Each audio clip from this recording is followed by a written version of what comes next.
Today I'm sharing with you my 5 homeschool planning encouragement tips.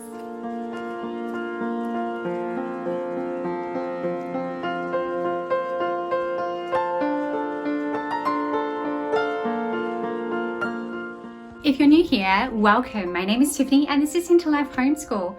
This channel is all about homeschooling, motherhood and organisation. So if those things interest you at all, I invite you to hit that big red button, subscribe and hit that bell for the notifications so that you don't miss the next video. I'm going to take you through 5 steps that I think are really important and integral in incorporating into your planning in a way that allows you to feel empowered, allows you to just really enjoy the process and really keep purposeful with your planning.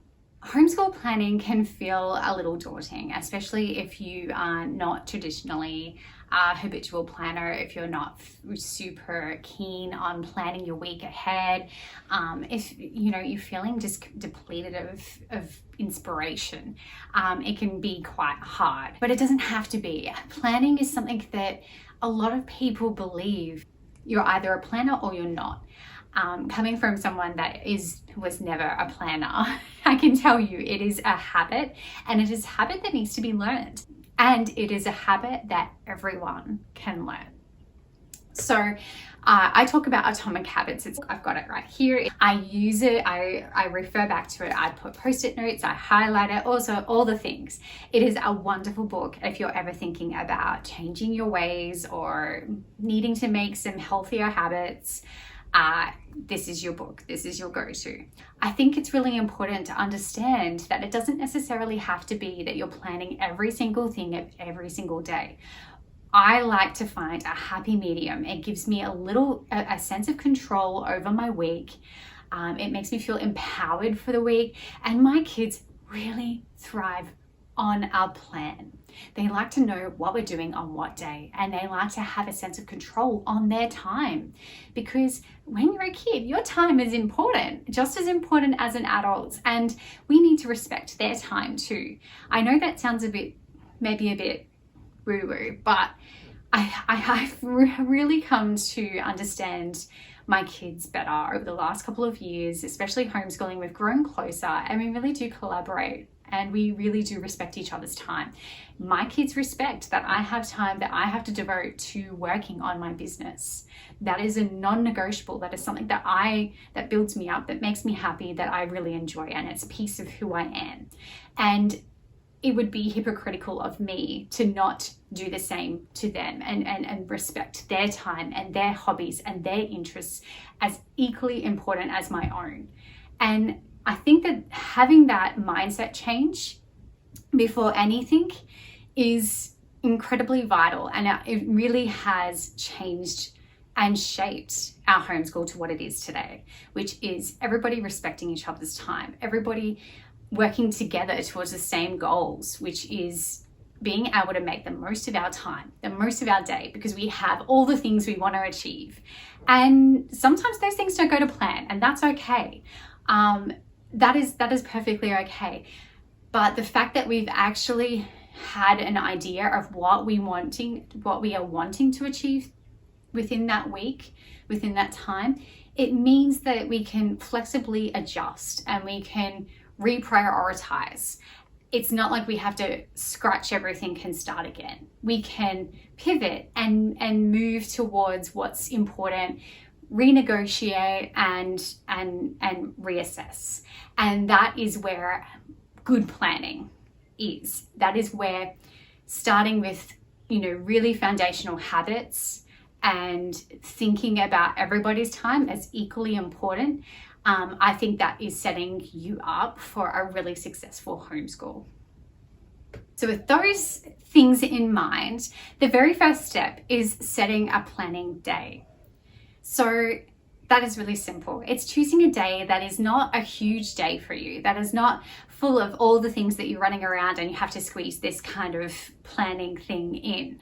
It's a day, usually for me, it's a Sunday. I have Sunday as a really open day. It allows me to just kind of, it's my relaxed day, it's my connect day with the kids. It works perfectly because I can involve them in my process if I need to when I'm planning. But it's also a day that it's a non-negotiable for me. It makes me feel empowered to start the week.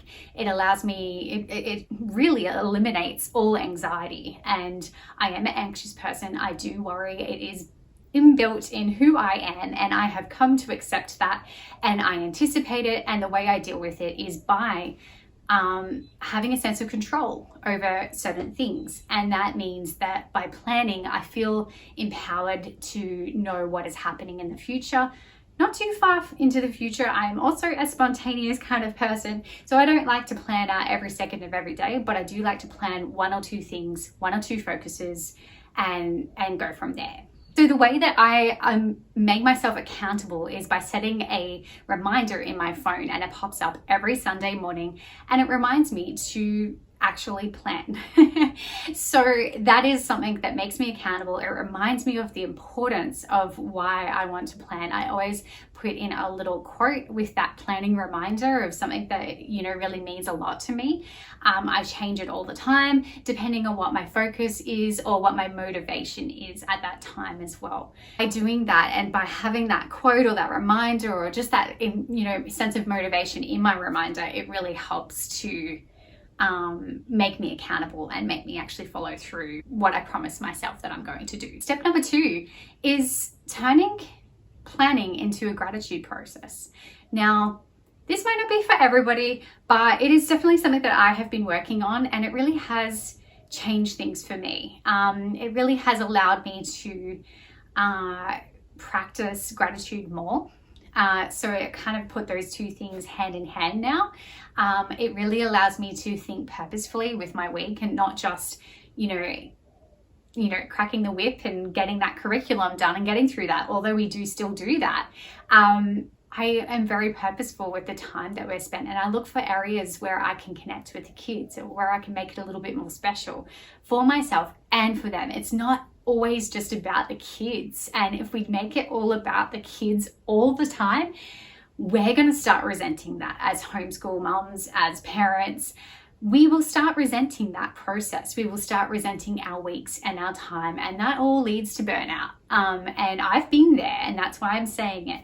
And that's why I really think this process and this approach to planning really helps to prevent those kinds of things from happening in the future. It really helps to keep the love of homeschooling alive, because it is a lifestyle and it should be a lifestyle. If it doesn't feel like one, then maybe you're doing too much, or maybe you're putting too much pressure on yourself. By starting off with a gratitude process and by really thinking about the kinds of things that you're doing in that week and looking for opportunities to really bring joy, whether it's just, you know, planning out the snacks for the week. I know snacks are such an important part in our homeschool, and I think that, you know, by planning them and making them a little bit more special or a bit more themed, or baking a baking session, or, you know, just little things. Like the other day we decided to have a high tea, invite people over. We baked chocolate cupcakes together, and then we went out to our edible flower garden, which we have just recently planted, you know, a few weeks ago.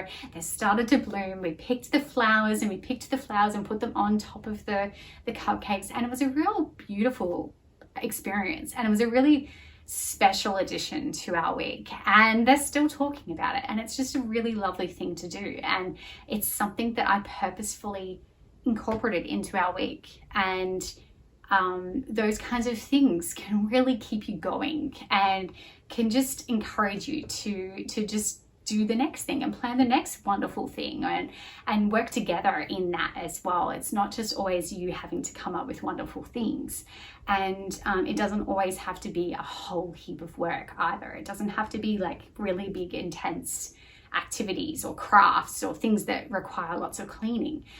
We can just make it by simply making some really yummy snacks, or getting a few extra things from the bakery, or making a beautiful homemade lemonade or something like that together.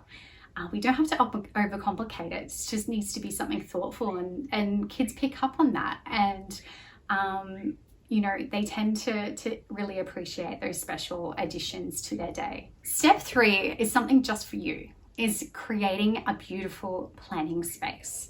Now that can be at your dining table if you don't have an office desk, or maybe you should think about if you can have an office desk somewhere. It doesn't have to be in an office. It can be in a bedroom. It could be a corner of your bedroom. It could be a corner in a living room. It could be wherever you want it to be. It doesn't even need to be a set desk. You can use a hallway table or something like that, that have all the things that you need on that desk. So when you sit down to plan, it is literally right in front of you. It is all there. You don't need anything else. Now that can be a bit easier for some than others, because it depends on if you need a lot of things in order to plan. I don't, because I use Freely, and everything that I need is all in Freely. That's one of the reasons why I love it. That's one of the reasons why I created it, because I wanted to make planning and things like that super easy, and it is. But if you have to have physical things, maybe keep them on your desk, or at least put them on your desk the day before. So when you go to plan on your planning day, it is easily there, and it's just inviting and ready to go. Step 4 is turning your planning time into a bit of a ritual. So that simply just means have a cup of coffee, have your favorite drink that you have, or your favorite tea or a chai, or something that you brew yourself that is just something that you do on special occasions. Make it that day. Make something sweet for yourself, or simply have a beautiful candle that you light just on planning days. And it's just a process where it makes it feel special and relaxing, and you can just, you know, play some music and really lose yourself in that process while you're planning.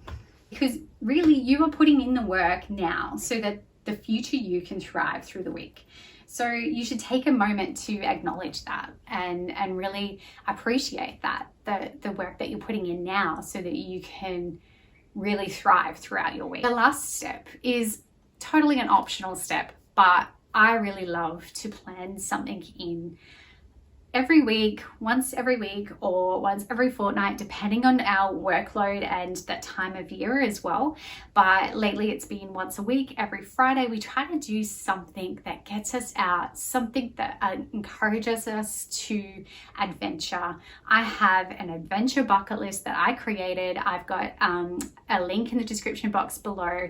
And we're still actually on our summer bucket list, because there's a couple of little things that we need to check off. We are almost completed it. I have a winter version and a summer version, and I'll be working on some others soon as well. But we love that because it is such a prompt. So if I'm feeling like I can't think of anything, I go to that, and it always wins. It always has something. We have yet to fly a kite. We, crossed canoeing at the waterfalls the other day. We crossed that off of our list. We have been to a planetarium. We have done so many amazing things on this bucket list, and it's so much fun. You could create your own in Canva. There are so many different things that you can do that could allow you to just have a reference, so that you don't have to think of it on the spot on planning day. You could create a running list of things that you want to achieve within your homeschool, or excursions that you want to do, or rainy day activities that you want to keep. You don't have to have these things dream up these things or think up these things on that day. If you create lists with your kids together, you can slowly run through those and have them on hand on your planning desk, ready for you to choose one from that list. And the kids might have a surprise that week. It really, again, planning is all about keeping the love of homeschooling going, keeping that fire burning for excitement of learning, and allowing us to really make the most of this beautiful homeschooling life. And I know that's not always easy to do. We all have our weeks, but this really does help me to feel excited and ready to bring in another week of amazing learning. and keeps the excitement going and just makes me a little bit more motivated to work towards those goals. I hope you enjoyed those 5 planning encouragement tips that I have for you today. If you did enjoy the video, please give it a thumbs up. It really helps my channel and I really truly appreciate it. And if you haven't already, I'd love you to subscribe. I will see you in the next video.